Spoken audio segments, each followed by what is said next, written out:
కేసీఆర్ గారు ఏం చేశారు? ఇక్కడ తెలంగాణ ప్రజల యొక్క అవభావాలు నేర్చుకొని పాదయాత్ర చేసి సైకిల్ మీద చేసుకొని తెలంగాణ రాష్ట్ర ప్రజలకు ఏం కావాలో అదే చేసిండు. నువ్వేం చేస్తావు? 6 గ్యారెంటీలు చెప్పినావు. ఏది నీ 6 గ్యారెంటీలలో ఏ గ్యారెంటీ చేసినావు నువ్వు చెప్పు.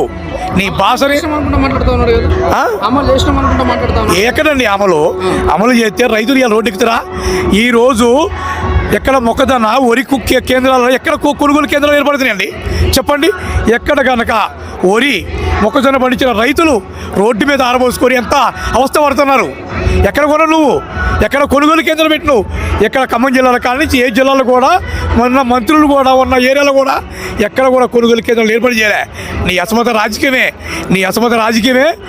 ఇక్కడ మా ఖమ్మం జిల్లాలో ముఖ్యమంత్రి గారు ఉన్నారు, ఉప ముఖ్యమంత్రి భట్టి గారు ఉన్నారు. ఏంది ఇటు పోతే వ్యవసాయ శాఖ మినిస్టర్ తుమ్మలశేఖర్ గారు ఉండరు, అటు పోతే మన పాలేరులో పొంగిరెడ్డి శ్రీనివాస్ రెడ్డి ఉండవు.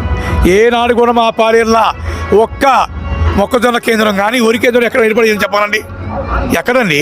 మీ జిల్లానే మీకు గతి లేదు, అయిపోయింది. మీరు రైతులు ఏదైతే కోరుకున్నారో అది మొత్తం కూడా మీరు చేయలేకపోయారు. రైతులకు చేయాలంటే మళ్ళీ కేసీఆర్ గారి గవర్నమెంట్ రావాల్సిందే. రైతులకి, మహిళలకి, వృద్ధులకు, ఇతరులకి అందరికీ కూడా న్యాయం జరగాలంటే కేసీఆర్ గారే రావాలి.